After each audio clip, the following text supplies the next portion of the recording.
Bienvenue sur Wisecat, la chaîne des explorateurs de la spreadsheet. Chez Microsoft, les choses bougent avec l'arrivée de Copilot, un outil basé sur GPT destiné à augmenter notre productivité. Copilot se retrouve dans diverses applications, un chat avec des fonctionnalités semblables à ChatGPT, mais aussi Word, Outlook, Teams, PowerPoint, Power BI et bien sûr Excel. Copilot est un service qui vous permet d'analyser vos données dans Excel en langage naturel. Pour pouvoir utiliser Copilot dans Excel, vous devez suivre quelques étapes simples. Tout d'abord, vous devez enregistrer votre fichier dans OneDrive, le service de stockage en ligne de Microsoft. Pour ça, il suffit de cliquer sur ce petit bouton ou bien de faire Fichier, enregistrer une copie et sélectionner OneDrive. Ensuite, vous devez mettre vos données sous forme de table. Il est possible de sélectionner une donnée de ma table, d'aller dans Accueil et de cliquer sur Mettre sous forme de tableau. Et il est aussi possible d'utiliser directement Copilot. Donc je vais cliquer sur ce bouton dans le menu Accueil. Au moment où je tourne cette vidéo, Copilot est encore en pré-version, donc on peut prévoir que de nouvelles fonctionnalités vont être ajoutées. Copilot me propose de convertir directement mes données en tableau. La conversion a été effectuée et il me propose des invites de prompt. Si je clique par exemple sur afficher les insights sur les données, Copilot me propose directement un graphique. Donc dans mon cas, ça va être les ventes par éditeur. Donc j'ai Marvel, DC et Image. Il s'agit d'un graphique croisé dynamique que je peux directement ajouter dans une nouvelle feuille Excel. Voilà le résultat. Il me propose aussi un petit mot d'explication. Il est aussi possible de créer un prompt de la même manière que dans ChatGPT. Je vais lui demander par exemple: peux-tu trier les données par date? J'ai été volontairement vague, je ne lui ai pas indiqué où se trouve la colonne date et on va voir s'il arrive à effectuer ma requête. Il a bien trié mes données par ordre chronologique et on voit ici qu'un filtre a été appliqué. On va un petit peu le tester. Deuxième prompt: peux-tu mettre en surbrillance les 5 ventes les plus importantes? C'est parti.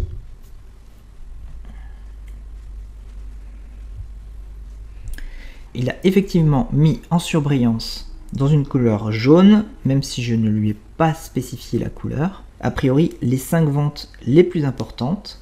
Si je vais dans Accueil, mise en forme conditionnelle, gérer les règles, je vois ici ce qu'il a fait. Si je clique sur modifier la règle, il a bien effectué les 5 plus grands chiffres de ma colonne. Troisième prompt. Cette fois, je vais lui demander de rajouter une colonne et de créer une formule. Dans notre cas, ça va être une formule conditionnelle. Mon prompt est: peux-tu ajouter une nouvelle colonne? Si les ventes sont supérieures à 500, il sera inscrit Big Sales.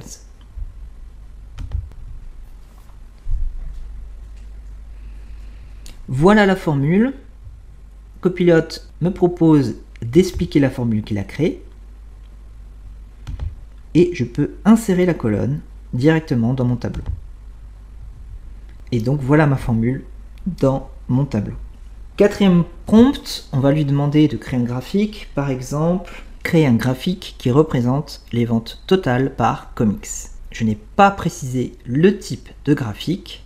On va voir ce qu'il me propose. Voilà le graphique qu'il propose. Alors malheureusement au niveau de l'axe des ordonnées, j'aurais préféré avoir le nom des comics. C'est pas grave. Il me fait un petit commentaire. Je vais ajouter ce graphique dans une nouvelle feuille de calcul.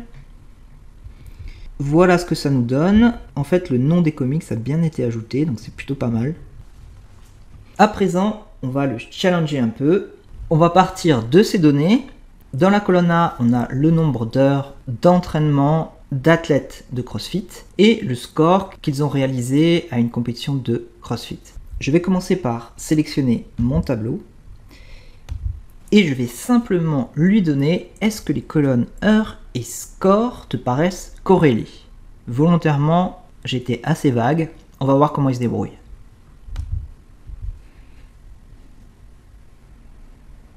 Il me propose un graphique en nuage de points avec une courbe de tendance et un commentaire. Le champ heure et le champ score apparaissent fortement corrélés. Il m'indique aussi un petit commentaire. Alors il appelle ça graphique de dispersion. Je vais l'ajouter à ma feuille de calcul. Et voilà le résultat. J'ai les heures sur l'axe des abscisses et le score sur l'axe des ordonnées. C'est plutôt pas mal.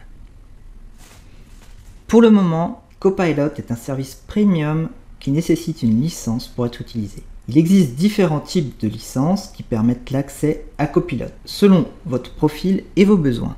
Il s'agit de ces deux licences-là, et si vous le souhaitez, vous pouvez essayer gratuitement Copilot pour Microsoft 365 pendant un mois. Il s'agit d'une technologie émergente, elle se perfectionne très rapidement, et à mon avis, les prix vont rapidement baisser. Si Copilot et ses déclinaisons dans les différentes applications de Microsoft 365 vous intéresse, laissez-moi un commentaire et je ferai une série de vidéos sur ce thème. D'ici là, n'oubliez pas que je suis Spreadsheetman.